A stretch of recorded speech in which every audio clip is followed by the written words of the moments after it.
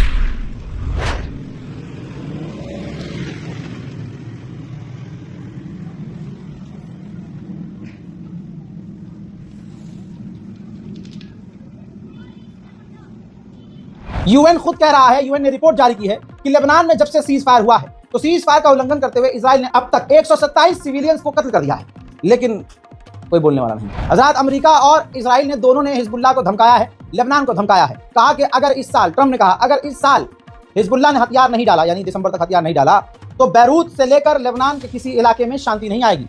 और उधर इजराइल के विदेश मंत्री ने कह दिया कि जब तक हिजबुल्लाह हथियार नहीं डालेगा हम हमला करते रहेंगे। और अभी तो ट्रेलर है, आगे हमले हम बढ़ाएंगे। सारी दुनिया का गुस्सा फूट रहा है, इजराइल को गालियां पड़ रही हैं। जरा 13 साल की इस बच्ची को देखिए, बेगुनाह है, सिविलियन है, लेबनान की है। इजराइल के आतंकी हमले में बुरी तरह से ये 13 साल की बच्ची घायल हुई है। सीरिया के एक सिविलियन इलाके के करीब बड़ा धमाका हुआ।